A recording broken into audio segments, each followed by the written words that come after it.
Board of Directors, lalong-lalo na kay Dong Juan Cabantog, Sir Jurgen Gonzales, maraming salamat sa opportunity na makapag-talk. And of course, nagpapasalamat po ako sa founding father ng Ultimate Eagle International, Upline Robert Pinapina. Maraming salamat, Upline, sa tiwala. Of course, sa buong UEI family, pwede bang pumalakpak lang ng UEI? And of course, nagpapasalamat po ako sa sponsor ko, Upline Roland Caro Valles, and sa anghel ng buhay ko, Upline Sunny Boy, ang pinakagwapo sa Captain America International. Palakpakan naman natin. Pwede ba mag-ingay ang Captain America International? Yan. Hello. Okay, so okay lang ba na hihingiin ko muna yung 45 minutes nyo? Okay lang ba yun? Pwede ba makinig ka muna sa topic ko? Huwag mo munang kausapin ang katabi mo kasi napaka-importante ng ituturo ko po sa inyo. Kung kanina, tinuro sa inyo kung paano makapag-invite sistema sa Facebook marketing. Sigurado kapag ginawa niyo yun, marami na kayong mapapapili. Tama ba?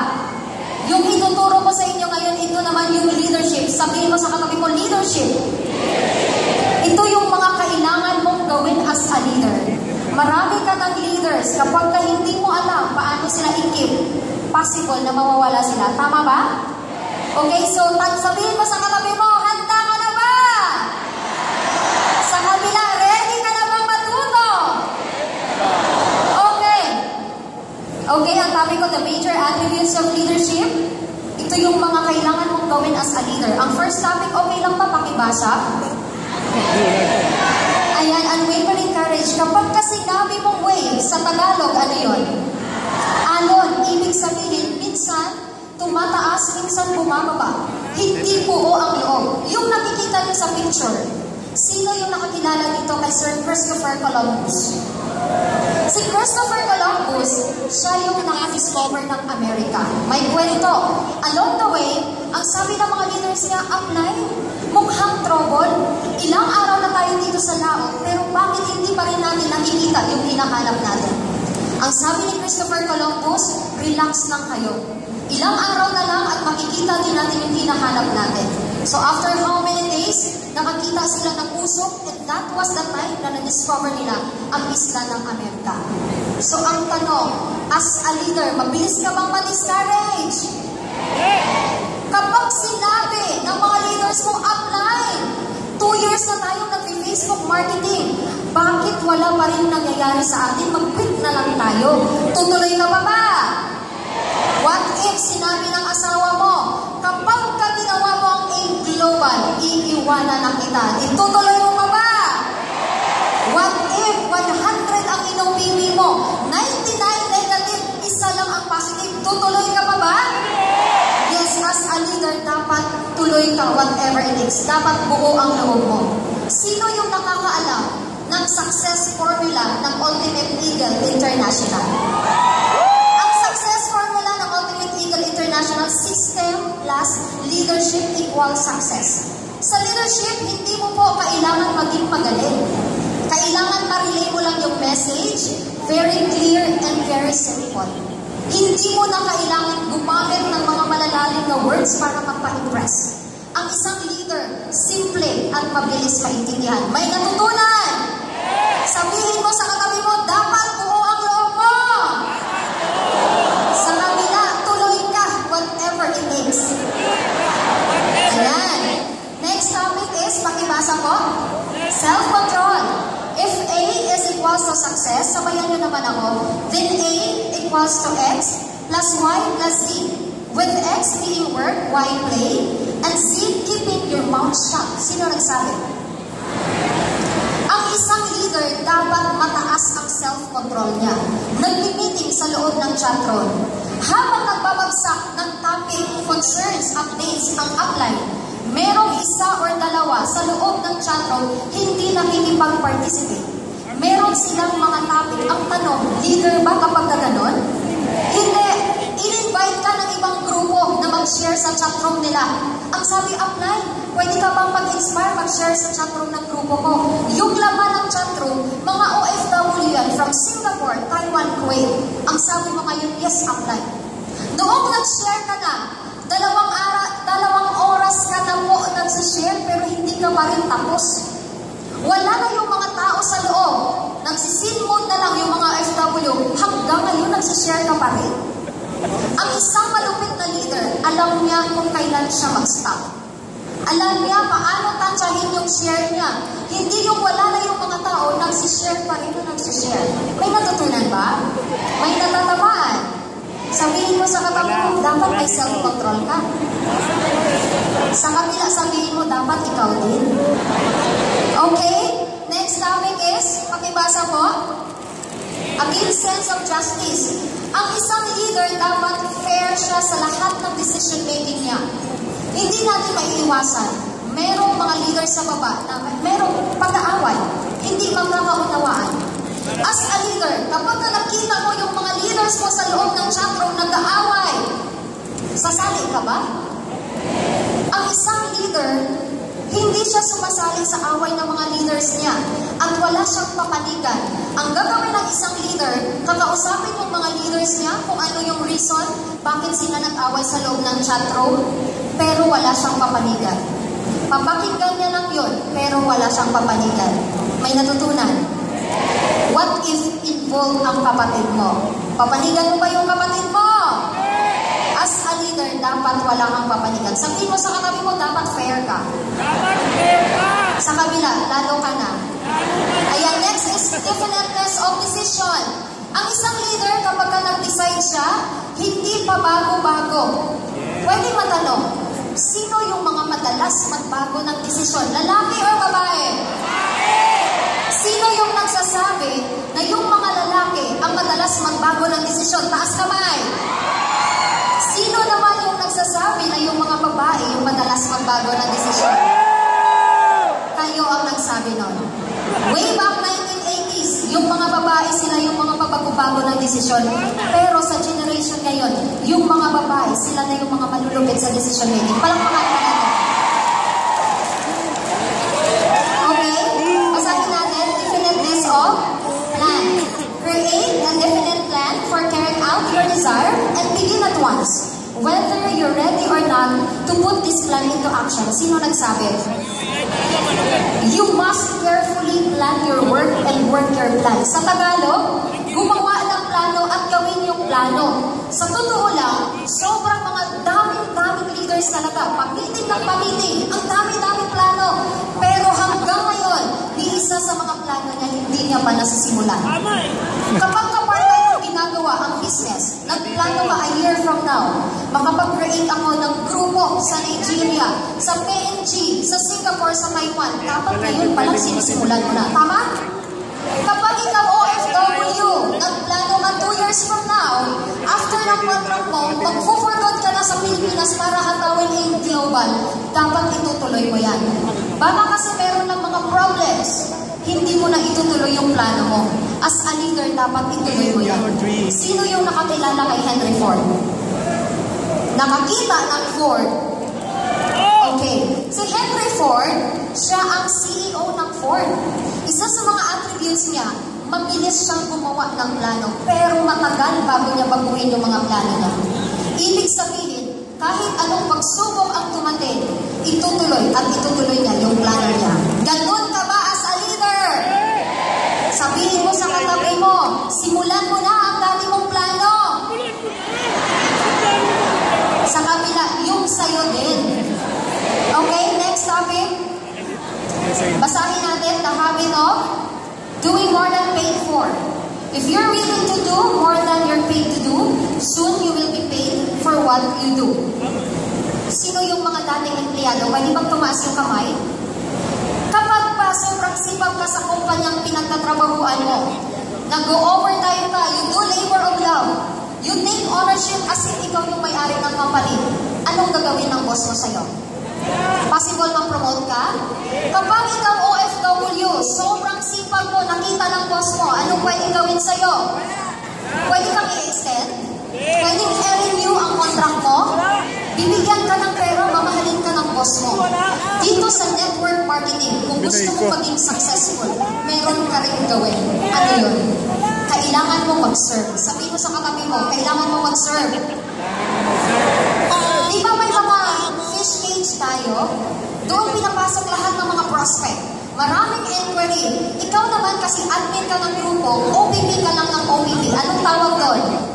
Service. Kapag ikaw nagtuturo ka sa mga bagong leaders nang walang bayad, anong tawag doon? Sino yung nakakilala kay Queen Mary Ann? Okay, pakilala mo si Queen Mary Ann. Siya yung UEI Queen ng Hong Kong. Ang task ni Queen Mary Ann sa Hong Kong, every time na mayroong event, international event, siya yung nagbibenta ng tickets. Ang tanong, kapag ba nagbenta si Mary Ann ng ticket, nagsiserve ba siya? Yes. Nagsiserve siya more than ang service niya. Hindi lang siya nag-serve sa grupo niya, kundi sa buong grupo ng UEI or in Global. Okay? Guys, always remember that every time you serve, there is always a reward. Yung reward na yun, hindi man lang gagaling sa taong sinervisyohan mo, but it can be from other people. Basta tandaan pag nag-serve, dapat pure lang. Sabihin mo sa katabi mo, mag-serve ka. Sa kabila, dapat pure lang. Okay?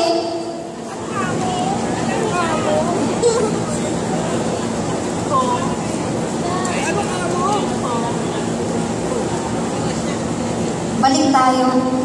Sobrahan ko ng pindot. Okay. Pleasing personality. Ito yung totality, not just the way you walk, not just the way you talk, not just the way you dress. Under nito may mga subtopics. Ang una is the manners of shaking hands. Okay lang ba lahat tumayo? Lahat tumayo? Kumarap ka sa katabi mo, harap. Pa-practice natin paano ba ang proper pag-shake ng hands. Okay, of course, ang una mong gawin, you look straight in the eye. Tingnan mo sa mata with a smile. Okay, hawakan mo yung kamay, hold hand firm. Okay, you can also touch the shoulder to show concern and sincerity. Okay? Palakpakan naman natin ang bawat isa. Okay, next topic is clothing and posture of the body. Ito na po. As mga online network marketers, napaka-importante na yung panood natin. Dapat hindi siya nilalo. Sa Facebook mo, yung profile picture mo, baka nakasando ka lang. Baka naka-t-shirt ka lang. Paano magtiwala? Magtitiwala yung prospect mo sa'yo, sa picture mo pa lang, sa profile picture mo, mukhang hindi ka na pwedeng paniwalaan. Tama ba? So dapat, kung yung grupo nyo, meron kayong profile logo, dapat ginagamit mo rin siya. Okay? Kung meron kayong hand sign, dapat ganun ka rin, magpa-picture. And i-edit mo para ma-feel mo or ma-appreciate ka ang grupo that you are part of the team. Okay? Sino yung may mga logo dito? Yung profile picture. Next topic is voice. Your voice should be loud and clear. But not to the extent na yung kausap ko, kayo, hindi ako gagamit ng microphone. Hindi tayo magkaintindihan. Tama ba? Pero kapag kayong kausap ko ay nasa harap ko, hindi ko siya pwedeng gamitan ng microphone kasi mamimili ito. Tama ba? Di ba nag-video call tayo sa mga leaders natin abroad? Make sure na kapag tinatawagan natin sila, malinaw yung boses natin. Hindi yung sabi mo, hello partner, good morning. Nabibingi yung kausap mo. Dapat tanungin mo, partner, naririnig mo ba ako? Malinaw ba ang boses ko? May natutunan ba? Okay, next. Tactfulness. Pakibasa po. Tact is the ability to make a person see lightning without letting him feel the ball. As mga leaders, nakikita natin sa mga OFW business partners natin, online lang naman, pero hindi ginagawa ang business. Minsan, na out of focus. So as upline, responsibility natin na i-correct sila. Tama ba? Always remember sa pagko-correct ng mga leaders in such a way na hindi mo sila masasaktan. Pero naiintindihan nila yung purpose mo, bakit mo sila kino-correct. Tama? May natutunan ba? Okay? Basahin natin. Sincerity of purpose. Sincerity as the best marketing approach. Ito yung pinaka-importante sa pleasing personality. As a leader, dapat maramdaman ka ng mga downlines mo na sincere ka sa purpose mo. Bakit mo sila pina-join? Hindi yung pina-join mo lang sila para pagkakitaan ng 2,000. After nun, pinabayaan mo na. Tama ba? Sino yung mga panay pa 7 heads? Taas kamay. Yung mga nagpapa 7 heads. Baka pina 7 heads mo lang yung mga leaders mo, nung kumita ka, iniwanan mo na sa ere. As a leader, dapat sincere ka ng payamanin at tulungan yung mga leaders mo na makuha nila yung mga pangarap nila. Okay ba yun? Next. Choices of words. Do you believe that words have power? Sabihin mo ngayon sa katabi mo, you are blessed. Sa kabila, you deserve to be rich. As a leader, dapat yung mga lumalabas sa bunganga natin, puro positive. Huwag yung mga negative. Kapag ka nagsisend ka, everyday, motivation sa chatroom mo, dapat yung mga positive. Kapag ka nakita mo yung mga leaders mo, okay lang ba na embrace mo naman sila? Wow, partner, ang ganda ng buhok mo. Ang ganda ng shoes mo, bagay na bagay sa'yo. Huwag yung kapag ka nakita mo yung leader mo, i-message mo ngayon. Alam mo, pwede ka sanang yumaman kaso lang hindi mo ginagawa ang business. Ngayon, wala ka ng chance ang yumaman. Baka ganun ka. Alam mo guys, may power ang words. Kapag ka sinabi mo sa leader mo, baka hindi na talaga yayaman yun. Tama? May natutunan ba? Okay, next is voice. Hindi natin maiiwasan habang ginagawa natin ang business. Maraming pagsubok, maraming problema ang darating. Tama ba? As a leader, dapat yung voice mo na i-maintain mo pa rin yan. The moment na lumabas ka sa pinto ng bahay niyo, ang problema mo, iniwanan mo doon, hindi mo dadalhin. Tama? Kapag ka nagpo-post ka sa Facebook, nag-away kayo ng asawa mo, nag-post ka ngayon, feeling alone, feeling depressed. Kapag ka nakita ng mga leaders mo yan, OFW leaders mo, ano ang sasabihin nila sa'yo? Sasabihin nila na, ano ba to si Apply? Imotera? Okay, so may sasabihin lang po ako. Bago po tayo mag-continue, pwede po ba, pwede kang sumulat ng mga questions about sa topic ko? Kasi mamaya merong Q&A. And yung mag-a-assist po sa Q&A, malupit yun, yung top 1 ng Team Global. Okay ba yun? Prepare mo na po yung tanong mo. At merong magkukulit yan sa inyo. Okay, proceed tayo. Basahin natin. Unselfishness. Okay lang ba sumabay ka sa pagbasa? Start. There is a magnet in your heart that will attract true friends. That magnet is unselfishness. Thinking of others first. When you learn to live for others, they will live for you. Dito sa network marketing, para tayong mga parent. Tama ba? Yung mga leaders mo, para mo mga anak yan. Ano ba yung, ikaw ang parent, yung feeling na, kahit wala ka na pero yung anak mo meron, ganun dapat ang treatment natin sa mga leaders natin. Nagsishare ba? What is 500? What is 2,000? Mapakain mo yung mga leaders mo? Sa mga leaders mo abroad, ang sharing guys, hindi lang yung food, hindi lang yan material things. It can be knowledge. Ituro mo sa mga leaders mo sa abroad, yung mga natutunan mo, i-motivate mo sila, share mo yung experience mo. Okay? Kasi guys, tandaan mo, hirap na hirap man ngayon yung mga leaders mo, pagod, puyat, pero dahil nandyan ka as Apply, ramdam na ramdam ka nila, tutuloy at tutuloy yan, hanggang sa pareho yung makukuha yung mga pangarap mo. Okay? Facial expression. Ano ba ang mukha mo pagising mo sa umaga? Mahaba na ba ang puso mo? Galit, naiinip? Wala na namang pain? Walang nagjo-joy? As a leader, dapat pagising mo pa lang, thanks God, another great day. Magpasalamat ka, katabi mo ngitian mo. Ganon dapat. Pag nag-post ka sa Facebook, dapat nakasmile.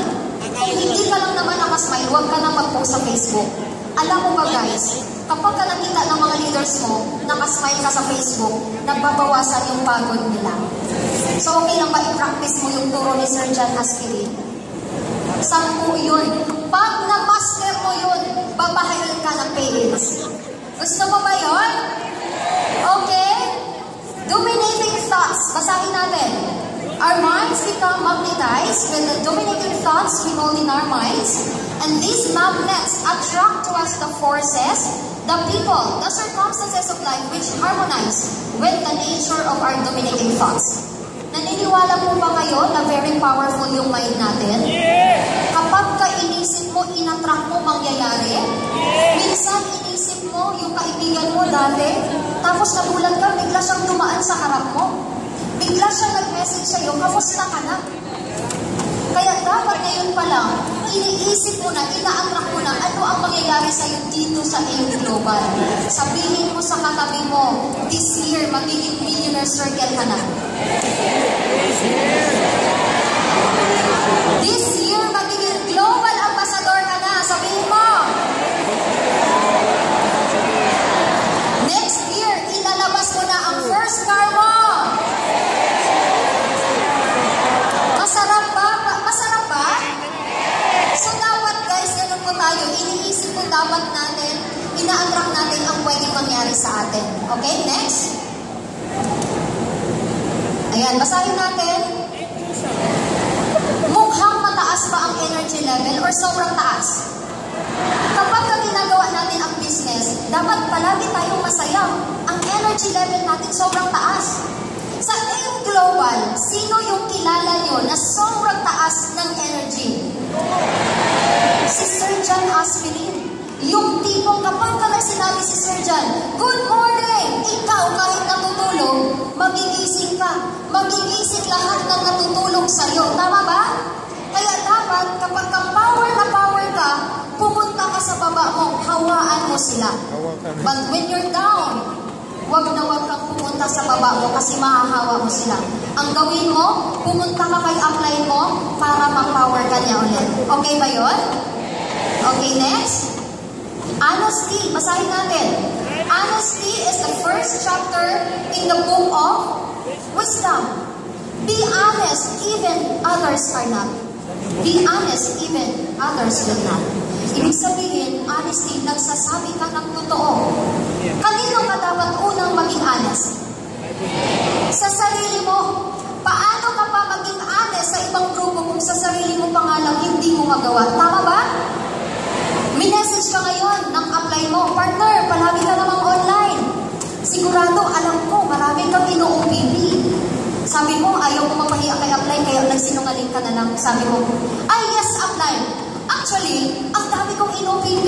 10 everyday. 1,000 every week ang pinapasok mo sa loob ng page. Nagsinungaling ka ngayon. Guys, alam mo ba, hindi ka man nagsabi ng totoo sa apply mo, merong isang tao nakatingin sa'yo at alam niya kung ano ang ginagawa mo. Sino yon? Kaya okay lang ba maging honest ka? Sabihin mo sa katabi mo, maging honest ka. Sa kabila, lalo na ikaw. Okay? Magnetism. Tell me about your friends and I will tell you who you are. Kung sino yung sinasamahan mo, magiging ganun ka. Kahit gaano ka ka-positive, 1 week lang, nadikit ka sa mga negative, magiging negative ka na rin. Tama ba? Kaya dapat ingatan mo, pumili ka ng mga taong sasamahan mo. Sa school, sino yung magkakasama? Sa row 1, matatalino. Sa last row, matalinaw. Sa labas, mga chismosa, magkakasama. Buti na lang, sa Inaris ngayon, magkakasama ang lahat ng mga mayaman. Yes. Kaya sabi nga ang turo, dumikit ka lang kay apply mo. Ang sabi ni apply mo, ano ka ba, bakit ka dikit na dikit sa akin? Para kang linta. Apply yun po kasi ang turo. Dumikit ka lang ang dumikit kay apply mo kahit wala kang ginagawa. Lahat ng diskarte ni apply, makukopya mo. Kaya ang kasunod doon, magkakasunod na ka na. Tama? Okay, next. Sympathy and understanding. Yung downline, nagre-reveal, nagsasabi siya kay apply ng mga problema niya. Ano ang ginagawa ni apply? Nakikinig. At iniintindi niya yung leader niya. Guys, sobrang taas ng respeto at tiwala ng mga leaders mo sa'yo. Kaya bakit kahit personal problem niya na, sinasabi niya sa'yo? Sino yung mga naka-experience na gano'n? As a leader, pakinggan mo lang yung mga leaders mo. Kasi bakit sila lumalapit sa'yo? Bakit sila nag-open up sa'yo? Kasi alam nila na kaya mo solusyonan yung mga problema nila. Ikaw ang hope ng mga leaders mo. Tama ba? Huwag na huwag mong sabihin sa mga leaders mo, okay lang ba, huwag ka na mag-open up sa akin. Doon ka sa pinaka-grand upline natin. Ayaw mo makarinig ng negative. As an upline, negative or positive man yan, pakikinggan at intindihin mo yung mga leaders mo. Okay ba yun? Okay lang ba sabihin mo sa katabi mo, intindihin mo yung mga leaders mo? Sa kabila, pakinggan mo sila. Okay? Basahin natin. Mastery of details. Ang business mo, kailangan ma-master mo yan. Hindi mo kailangan maging magaling. Bakit mo ginagalingan? Gusto mong maging artista. Hindi sana, hindi ka nag-networking. Kailangan ma-master mo lang. Ano yung mga kailangan mong i-master? Number 1, master mo ang pagpapamiting sa loob ng chat room. Kahit isa pa lang yung leader mo, i-meeting mo yan. Kapag sinabi mong meeting, nagsiset kayo ng time, nag-uusap kayo.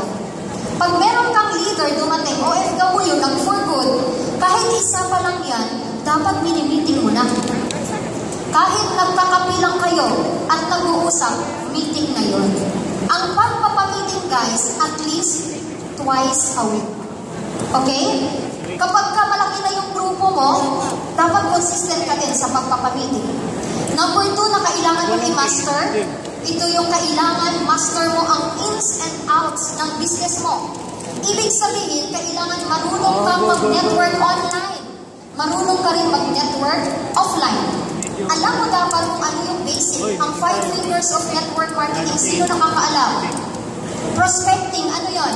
Inviting, presentation, closing, and follow-up. And of course, dapat marunong ka rin mag-network offline. Kasi yung mga leaders mo sa abroad, possible, merong i-refer yan sa'yo at ikaw yung mag-meet para mag-OPT. Kaya dapat alam na alam mo yung business mo. And number 3, kailangan marunong kang mag-organize. Kahit meeting lang sa loob ng chat room, mga event, di ba sa mga OFW, meron tayong monthly sayawan, weekly kantahan. So dapat ngayon pa lang na ma-master mo na yan.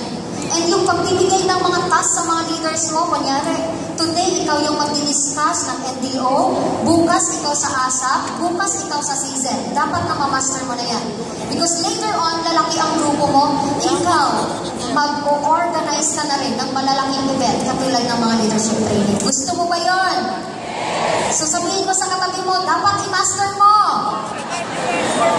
Sa kabila, lalo na ikaw, i-master mo din. Ayan. Marami na bang natutunan?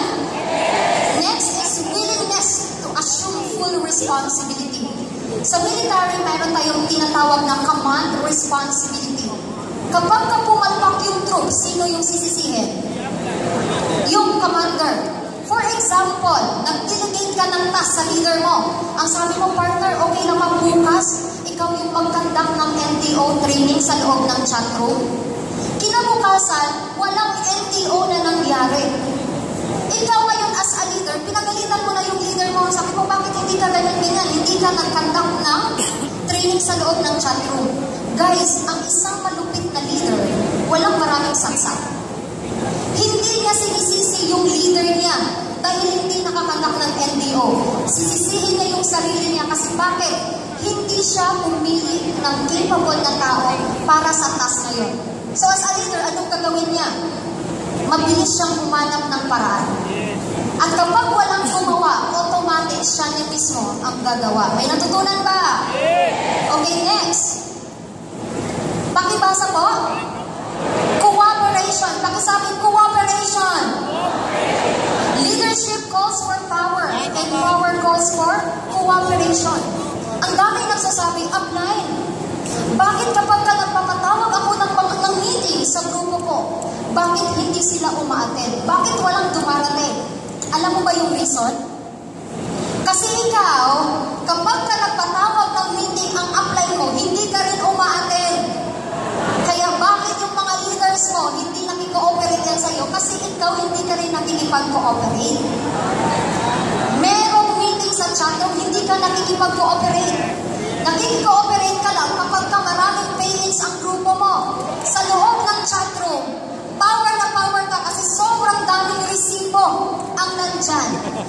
Nung wala ng pain, wala ka na rin power.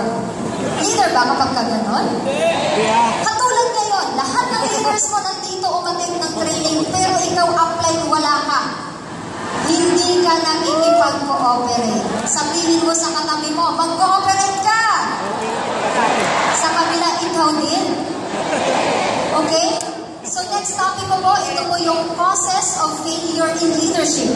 Kanina, yung i-discuss ko, yun po yung mga kailangan mong gawin as a leader. This time, ito yung mga hindi mo kailangan gawin as a leader. Ready ka na ba?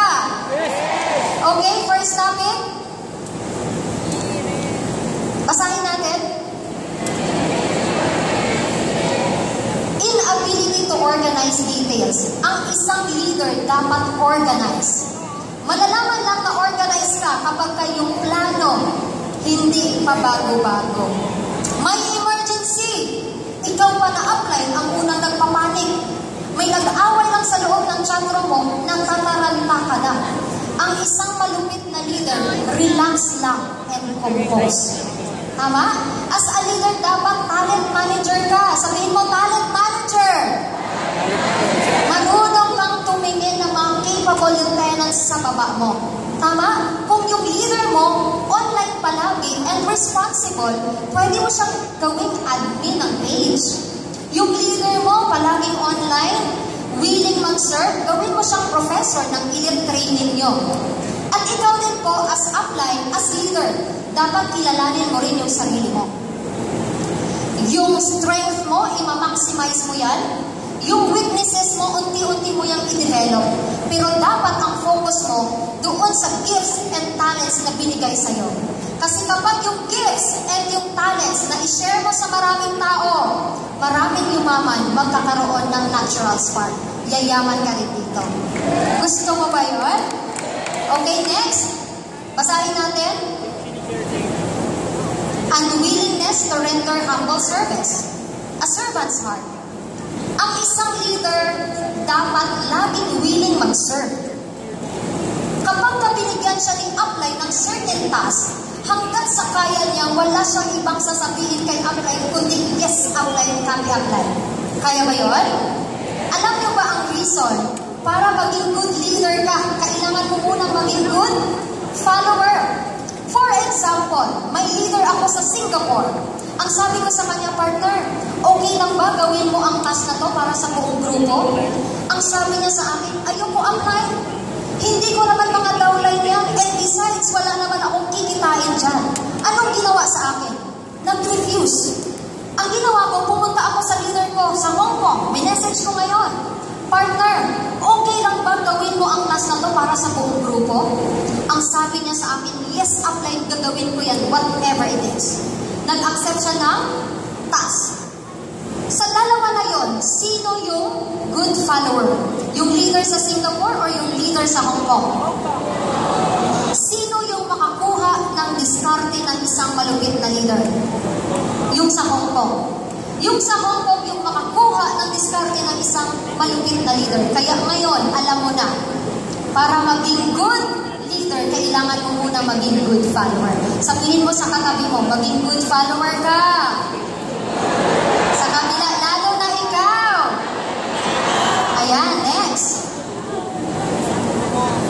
Basahin natin. Expectation of pay for what they know instead of pay for what they do with that which they know. The more you know.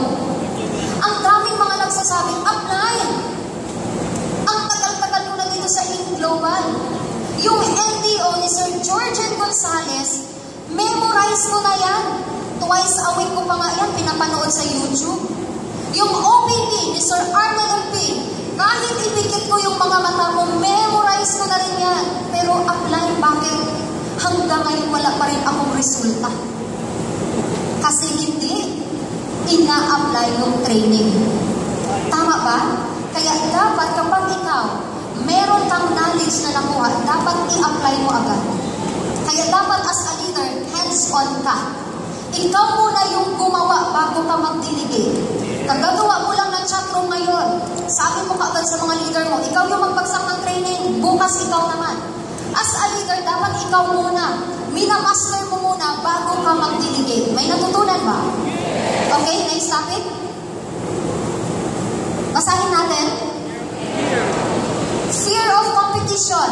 Sila yung mga leaders na takot malagpasan ng mga downlines nila. Pwede bang lagpasan ni downline ang kanyang upline? In terms of income. In terms of position. No pass up. In terms of ranking. Kapag ka nakita mo, yung leader mo, inawardan, na-recognize as 2-star, 3-star sa online, ano ang maramdaman mo? Maingit ka ba? Talaga? As a leader, yung mga downlines natin, para nating mga anak yan. Ano ba ang feeling ng isang magulang kapag nakita niya yung mga anak niya ina-awardan? Anong pakiramdam? Masaya. So dapat as a leader, masaya ka para sa mga leaders mo. And dapat marunong kang mag-delegate. Kasi kapag ikaw leader, marunong mag-delegate, pakiramdam ng mga leaders mo, importante sila sa grupo mo. Tama? Kapag ikaw naman upline, hindi ka marunong mag-delegate, feeling ng mga leaders mo, hindi sila belong sa grupo. Okay? So okay lang ba sabihin mo sa katabi mo, mag-delegate ka? Sa kabila, lalo na ikaw. Okay, next topic is lack of imagination. Basahin natin. Imagination is more important than knowledge. Lahat ng bagay, bago ginawa, in-imagine muna yan. Yung upuan na inuupuan mo ngayon, hindi magagawa yan kung hindi mo na in-imagine. Yung katabi mo, bago lumabas sa mundo, in-imagine din yan. Okay lang ba tingnan mo yung katabi mo? Tingnan mo yung katabi mo. Ayan. So dapat, ngayon pa lang, ini-imagine mo na yung pwedeng mangyari sa'yo dito. Ini-imagine mo na, 2 years from now, may kotse ka na. 2 years from now, sobrang lalaki ng grupo mo sa iba't ibang bansa. Grabe. Dapat ngayon, ini-imagine mo na. Ang sabi ng isang mentor ko, upline Arthur Enricoso, ang sabi niya, dapat sa isip mo pa lang, tapos na, tatrabahuin mo na lang. Okay? Next. Basahin natin. Selfishness. Great achievement is usually born of great sacrifice and is never the result of selfishness.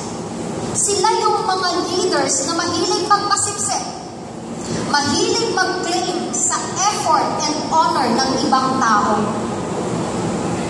Yung strong side mo, nakita mo, grabe, humahakot ng pay-ins. Every day. Yung pairing side mo, wala. Pasipsip ka ngayon, punta ka kay upline. Upline, alam mo ba? Si Juan, hindi naman nahakot ng pay-ins yan kung hindi dahil sa akin. Ako lang naman yung nagturo dyan. Ako lahat ng OPP nung nagsimula yan. Hindi maging successful kung hindi dahil sa akin. Pasipsip ka ngayon. Another example, inawardan ka as Millionaire Circle, Global Ambassador sa Philippine Arena. Ano ba dapat ang post mo sa Facebook? Ito ba? Itong award na ito ay para lang sa akin. Wala naman kayong kinontribute dito. Ako lang ang nag-invite. Ako lang ang nagbenta ng sobrang daming C24/7. Kapag nakita ng mga leaders mo, ganyan ang post mo, anong maramdaman nila? Para kang artista. Dapat hindi ka nag-networking kung gusto mo lang naman sumikat. Tama ba? Ang isang malupit na leader, ganito ang post sa Facebook. Itong award na to ay para sa inyo. Huwag mo lang sabihin atin. Huwag mo lang isama yung sarili mo. Para sa inyo ang award na to. Ako lang ang nag-receive. Kapag ganyan, nakita ng leader mo ang post mo sa Facebook, ano ang maramdaman nila? Masaya sila? Yes, masaya sila kasi sila yung nilift up mo, hindi yung sarili mo. May natutunan? May natatamaan? Okay, next. Basahin natin. Intemperance. Nakikita niyo sobrang laki? Overindulgence sa mga bagay-bagay. Sila yung mga leaders na walang disiplina, walang control.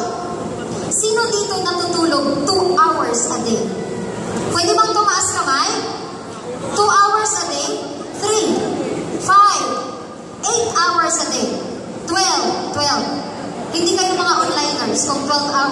everyday ang tulog nyo. Gusto mong gawin ang business, ang online, in 30 years, pero 2 oras lang ang tulog mo everyday. Do you think yayaman ka pa kaya? Baka 5 years from now, ano na kayang itsura mo kung 2 hours a day lang yung tulog mo? Baka mukha ka ng kalansay. Tama ba? Gusto mong yumaman, pero nagpapaalipin ka sa pera. Gusto mong yumaman, pero yung ginagawa mo, pinapahirapan mo yung sarili mo. As a leader, dapat wag kang magpaalipin sa pera. Dahil gusto mo lang kumita, pinahirapan mo. Yung mga leaders mo abroad, 1 AM na ang pahinga, wala ng tulog, pinapahataw mo pa na pinahataw. Hataw kayo, hataw. Ang isang malupit na leader, dapat meron siyang control. Tama? Sobrang dami na ng grupo mo all over the world. Kunyari, meron ka ng 1,000 leaders. Ikaw pa rin yung nagpapamiting every day. Do you think matatapos ka kaya? Ang isang malupit na leader, nagse-select lang siya ng 12 frontliners. Yung 12 na yun yung mini-meeting niya. At yung 12 naman, yun naman yung nagpapamiting sa baba. May natutunan. Okay, next. Basahin natin. Disloyalty. Sila yung mga leaders na walang thankfulness. Hindi marunong magpasalamat sa mga blessings na binibigay sa kanila. Ang sabi ng upline, mga downline, may bagong networking company ngayon, mas pinamura. Nag-message sa chatroom, good news! Good news! May bagong networking company, lipat tayo, lipat. Yung mga leaders mo nalilito sa'yo. Ang sabi ng mga leaders mo, upline, saan ba talaga tayo? Dito ba? Doon ba? Yung timeline mo, ngayon may post ka in global, bukas, Natasha naman. Next day, Avon, may gold ka pa, may exit ka pa, may longganisa pa sa timeline mo. As a leader, dapat kapag aim global ka lang. Kasi kapag ikaw, hindi ka loyal sa company mo, yung mga leaders mo, mawawala yan. Tama ba? Sabihin mo sa katabi mo, maging loyal ka. Sa kabila, dapat aim global lang. Huwag mo naman masyadong sakalin yung katabi mo. Ayan, next. Basahin natin. Emphasis of the authority of leadership. Ano yung nakikita niyo sa picture? Mukhang galit. Para siyang nag-i-inject ng fear. Ang pinapractice niya po ay leadership by force. Sa Ultimate Eagle International, ang pinapractice ng grupo ay leadership by consent. Example ng leadership by force. Meron kang meeting sa chatroom, hindi naka-attend yung isang leader mo, may message mo ngayon, ang sabi mo, partner, bakit wala ka sa meeting ko ngayon? Kapag ka hindi ka makapag-participate ngayon, i-remove na kita. Next week, hindi ka na kasama sa meeting ko. That is leadership by force. Ang leadership by consent, ito yung pinapractice ni Upline Robert D. Lavinia. Kapag ka nagpapamiting si Upline RTD, isa-isa munang nagsasalita yung mga leaders niya. Nagre-raise ng concerns and updates sa grupo. And from there, pwede na siyang magsabi. Siya na yung last na nagsasabi. May natutunan ba? Okay, next. Basahin natin. Emphasis of title. The leader who had no title. Merong bagong join na leader from Singapore. Ngayon, tini-up ng isang leader mo, tini-up ka. Apply, mayroong bagong join. I-add ka ngayon. Ngayon, in-add ka na, in-accept mo. Friends na kayo sa FB. Bigla kang nag-message, hello, good morning. Ako pala yung pinaka-grand upline dito. Ang tawag dito sa akin, coach. Ang tawag sa akin, mentor. Yun dapat ang itawag mo sa akin. Ikaw na mismo yung nagsabi sa leader mo kung ano dapat ang itawag sa'yo. Hindi ka makapag-antay. Hindi ka makapag-antay na siya mismo yung mga maka-discover kung ano ba dapat ang itawag sa'yo. Tiniap ka na nga ng leader mo. Tiniap mo pa na malupit yung sarili mo. Tama ba? Another example, sobrang laki na ng grupo mo. Marami ka ng leaders sa iba't ibang bansa. Dahil busy ka na, nag-hire ka ngayon ng secretary. Sa mga lalaki, sexitary. Nag-hire ka ngayon. Hindi na ikaw yung sumasagot ng concern ng mga leaders mo. Yung secretary mo na. Yung nag-send ng mga motivational quotes sa chatroom, yung secretary mo na rin yung gumagawa. Wala ka na nga yung personal touch sa mga leaders mo. Ikaw mismo yung nag-create ng malaking wall sa mga leaders mo. Ang isang malupit na leader, kahit busy man yan, siya at siya pa rin yung gumagawa. May natutunan? Tapos na po ako. Okay, so meron na ako, bago ako lumabas, mag-exit. Guys, yung diniscuss ko kanina, napaka-importante po nun.